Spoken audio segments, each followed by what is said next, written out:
Well, good evening, my Facebook family. Thank you so much for joining me this evening on Suzanne Stroud Speaks. I'm going to give a couple of minutes for some folks to get their notifications and get all checked in. I have some folks that are looking forward to this segment, and I've been looking forward to this. How to say no and mean it. So hopefully you will get some nuggets from this. I love just sprinkling nuggets all over the place. And when the time comes, you'll pick it up and you'll say, oh my God, I heard that somewhere. And I find that to be so helpful. So I'm going to go ahead and get started because I want to stay within the time frame of the class. Well, of the live session. I don't want to call it a class.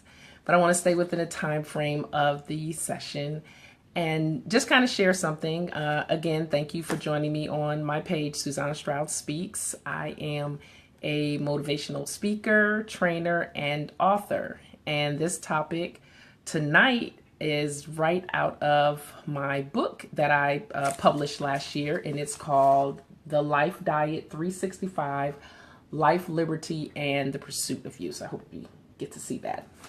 The Life Diet 365, Life, Liberty, and the Pursuit of You. And the purpose of the book was to just kind of get people to recognize that there are some negative and toxic people in their lives. And many people don't realize it because they just tend to just kind of go on with it and just think that it's normal and they're supposed to accept the negative and toxic people in their life, especially if they are people who are close to us, such as our family, our spouse, our boyfriend, girlfriend, our children, those people that we hold near and dear to our hearts. We just, we tend to think that we're supposed to accept things from them, and that's not true. And in one of the chapters of the book, I talk about saying no. And people have found it to be a revelation when I say that no is a complete sentence. Because many people, when I say no is a complete sentence, they're just like, really, that makes sense. So we're going to briefly talk about, I'm not going to hold everyone long because I know it is a long time to sit and just watch somebody on a video. So I'm going to try to go quickly, but I do want to be able to get through the information that I've put together because I think you're going to find this I think you're going to find it exhilarating because you're going to be like, oh my God, that is so simple. Why didn't I think about that? So I just wanted to be clear that, we're just going to discuss one of my favorite words. Really, no is one of my favorite words. Not that I'm trying to be mean about anything, but I just say no. And I think a lot of people have problems with that. So learning this fine art of saying no will help you to relieve a lot of stress and anxiety, because most of the times we're saying yes because we just don't want to feel bad about saying no. And it's really something simple to say. So I'm going to be looking at some notes. So you might see me kind of look down because I want to make sure that I kind of catch everything that I want to talk about. So one thing that I want to make sure that I get through, if you establish and set your boundaries, then you already know what you want to say or what you're wanting to do when someone asks you. So if you know that, this coming weekend, you have set the stage that you're going to do some work at home, you're starting a business, or you just wanted to relax or whatever. If you know that that's what you absolutely want to do, then unless someone is giving you tickets to a game or a show or a dance or something that you've really been looking forward to, you already know what the answer is. So let's figure out why many of us find it so difficult to say no. One of the things that I'm going to talk to you about is fear and rejection. I'm going to read this to you. Many are reluctant to say no because it could possibly mean they will face rejection from the requester, or they fear what the requester may say or do if they say no. Maybe the person asking is in a position of authority. And when I say like a position of authority, I'm thinking, being an adult, when your mom asks you to do something, we never want to tell our parents no, we just don't. But there are some people who are in abusive familial relationships. Their parents take them for granted. Their sister or brother takes them for granted. their children or their spouse, take them for granted. And people feel that just because it's their family member that they're supposed to say yes. But if you know that these people are not good for you and that they're just doing things to take advantage of you, then you need to take your power back, because you're giving them the power when you allow that position of authority to induce you into saying yes when you really don't want to. And so you fear that there's going to be a repercussion from it. Oh, if I say no to my mom or my sister or whoever, they're going to be mad at me, or they're going to stop speaking to me, or they're not going to invite me for Thanksgiving dinner, or my kids won't get to go. There are a whole host of reasons why people say yes to a person that's in authority. Even maybe on your jobs, when someone asks you to take on a special project and that someone is just always dumping on you when there's someone else that they could be giving the project to. I'm not encouraging you to do something that's going to cause you to lose your job, but you have to take your power back, because whenever you feel that you don't have the right to do something that's good for you, then you have given someone else your power. And that's one of the things I want to try to empower folks with understanding, is that no is a very powerful word, because when you say no, it means that you're standing firm on taking care of you. Self-care. No is self-care. And I don't have a problem with saying yes. That's not what this is about. Saying no is liberating, Aunt Scott. It really is. And you and I have learned this throughout our life over the past few years. So you have to be able to take your power back. When we have fear of rejection, our will and desire to say no has been shielded. And the only will or desire that we have is to submit to whatever we're being asked to do. So now when I don't have the freedom to say no, or I don't feel like I have the freedom to say no, now I've submitted to that person. And then, you have to guard your yes. Like it shouldn't be so easy for you to say yes, for someone to get a yes out of you all the time. Will you do this for me? Oh yeah, sure. Will you come help me move this weekend? Oh yeah, sure. Would you mind watching my kids for me? Oh yeah, sure. Okay. It shouldn't be that easy to say yes. You cannot give up that much power. At the core of who we are, we want to be accepted by those we love and care about. And the last thing we want to do is to hurt them. Well, that may be true. None of us, I believe, that's sitting on this webinar wants to hurt the people in our family. But the question you have to ask is, do they know or care if they're hurting me purposely? And if they're hurting me by purposely taking advantage of me. Are the people in your life taking advantage of you because they know that you're just an easy mark? So that may be something for you to consider. What's the reason behind your fear of saying no? I have an answer for that. There's a who, a why, and an emotion or a feeling attached to it. When you get a chance, take a few moments to make a list, and I hope it's a very short list, of those people you feel that you absolutely cannot say no to. Then ask yourself why and what emotion or feeling is attached after you respond. I use the example of moving. No one has asked me to move lately, but I just think that's one that people always ask. If I plan on being home this weekend, not doing a whole lot, just chilling, and someone says, hey, will you come and help me move? And I really don't want to help them move, but, I feel like I should because they need help or no one's there to help them. And then I say yes. Then after I hang up from them or they leave from my presence, how do I feel? What is the emotion behind that? Because a lot of times when we are really reluctant to say no, right after that situation has concluded, we'll say to ourselves, oh my God, why did I say that? I don't really want to do that. I don't feel like doing it. Are they going to, this is that and the other. You come up with all the, so then you raise your own anxiety. So you need to ask yourself, what is the emotion or the feeling? So I created a little chart to kind of help you figure it out. And I hope you can see it because I'm actually on my phone. I couldn't get on my computer today. So I'm saying, ask yourself, who's asking the question? Why do you feel that you need to say yes? And then the emotion or the feeling behind it. For instance, I gave some examples. If a parent asks you to do something, well, the reason you'll say the why you will say yes is because their position of authority. And the emotion or feeling could be love.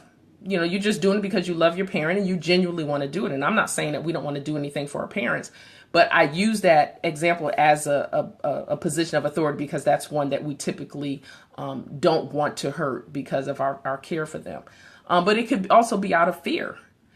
Again, you have to examine the level of relationship that you have with a person, because we know if someone's taking advantage of us. We can get an idea, that they're not treating us fairly, or they're not being very nice, or they're just a toxic person. And so I challenge you to write this so that you can have a visual of who those people are and be able to identify them when that situation does come up. So I definitely encourage you to take that list. Now, here's what I want you to understand. Once you make your list and review it, you will see that you cannot respond to anything without considering the who's asking, why you're giving the answer you're giving, and the emotion or feeling that's behind that. So it doesn't matter whether your answer is a yes or a no. It's always going to be a who, a why, and the emotion and the feeling behind it. There will almost always be a reason why you feel compelled to say yes to the who, and then the why, and the emotional feeling that will come behind it. So all I'm trying to get you to do is just examine what you feel after saying, because I talk to a lot of people who say, oh my, I don't know how to say no. Oh, I wish I could be more like you.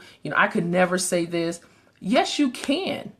You're stripping your own power away by saying that you can't do this. Yes, you can. No is not a dirty word. No is a very safe word, because in this day and time, there's so many people that are out to get from people what they can. And as long as you're going to give it and keep giving it, they're going to keep taking it. So no is a very, very powerful, it's a very powerful statement. So a lot of times we don't want to say no to those people because we don't want to disappoint them. However, the emotion or feeling that follows will speak volumes about the answer you really want to give. So if I'm reluctant to saying yes, if I'm reluctant about saying no, how I feel after that response will speak volumes about what I really wanted to say. Now, here's what I don't think you were expecting. The self-gratifying yes. There are people that say yes to things because it makes them feel good. It makes them feel popular. It makes them feel loved. It makes them feel wanted. Oh, somebody's always asking me to go here. This person's always asking me to come over to their house, to watch the game, or I got invited here. It makes them feel important. Sometimes we don't say no because the yes makes us feel good, wanted, or loved. We like the fact that someone thought enough to ask us. We like to seem busy, and saying yes gives us the busyness we need to feel or seem important. We all know those people. We may even be that person ourselves. Sometimes we just want to feel like we're doing something. And you know what? These people that are doing all these things for other people, but they're not getting anything done that's meaningful in their own life. If that's you, you need to evaluate all of the things that you're saying yes to and why you're doing it. And if it's for some self-gratification, then you're not getting any real productive work done in your own life. You're just trying to give the appearance to everyone else that, hey, I got something going on. Me and so, we're doing something every weekend, or I'm at this dance, I'm at this ball, I'm at this meeting. I got invited here, I got invited there. I'll give you a perfect example. I got invited to an event on this upcoming Friday. I was surprised that the person invited me because I'm like, at this particular event, he could have invited anybody, especially his own wife. But anyway, that's a whole nother thing. But I looked at it and I pondered and I said, well, I use a phrase, let me marinate on this, because I have to marinate and process what I'm going to do and how I'm going to work all this. And I actually thought about it, and I think it's going to be good for me to attend this particular event on Friday. So I ended up saying yes. And after I said yes, guess what? I felt excited. I started thinking about what would I wear. I need to go get a fresh hair appointment on Thursday. That emotion and the feeling after that yes was very, very balanced. That's the term I'll use. You should feel balanced after you give a yes. Now, let's talk about the people that are asking you. I call them yes predators. I swear this was a God download at 3 o'clock this morning. God downloaded this morning. This is why it's key to have a specific plan or goal for your day, your week, your year, and overall your life. Because if you're just coasting through life, blowing along with the wind, if the wind goes left, you're going left. If it goes right, you're going right. Whichever direction it goes, that's the direction you're going. Well, guess what? There are predators in every area of life. we can learn a lot from the animal kingdom. Where there are predators, there are prey. And you are someone's prey because they know that they can come to you and get a yes. Even when they know you don't feel like doing it. They're like, oh, we can ask so-and-so. What is a yes predator? A yes predator are those people in your life who prey upon your inability to say no. Now, I'm going to go here for a second because some of y'all may not like this. This is very common in the religious setting. People in the religious setting will take advantage of people that have a desire to serve and to give and to be in the presence of God and just having a good heart. They will take advantage of that and use that as a way to get the yes that they want out of you. And they will make you feel guilty, and they will make you feel bad, and it will almost make you feel like it's a sin for you to say no. It's not a sin to say no. I ain't see that nowhere in the Bible. Even if there's a 67th book floating out there somewhere, there's nothing in there that tells you that you have to do everything that they ask you to do. So you've heard that from me. So don't become prey to the yes predator. So in closing, I just want to say to you, let's be clear. I don't have anything against saying yes. I like yes. Yes is good. Yes is good because, yes, I had to say yes to get married. I said yes, to, taking on a new job. I said yes to, you can say yes. There are some things you can say yes to. But when you want to say no, you have to be able to say no, mean it, and feel good about your response. Like I said, my term is I marinate on things. And my friends at work, whenever they ask me something, they say, Stroud, you didn't get back with me on something. I'll say, oh, I'm still marinating on that. And they know what that means. And if the people in your life really care and they love you, they care about you and they love you, they won't have a problem whether you say yes or no. Because at the end of the day, I'm just trying to help you to have self-care. And self-care means making sure that what you do is good for you first. And then you're able to take care of everyone else around you. So I hope that you enjoyed this video. This was good for me because I learned something new, especially the yes predators. Y'all gonna see that again, and you can borrow it. So, but thank you so much for taking time out of your evening to join me. I hope you really got something out of this, and feel free to share this because I'm trying to grow this page organically. I'm not inviting people who are already on my personal page because I figure if they come organically, then people want to hear what I have to say, and I'm determined to have some really meaningful and real productive messages here. So thank you so much for taking time out. To everyone that watched, and I really appreciate your support, and everyone else that has watched. I don't see your names. I'm still learning all this Facebook Live. But thank you, and everyone have a great evening. And please share. Have a good one. Bye-bye.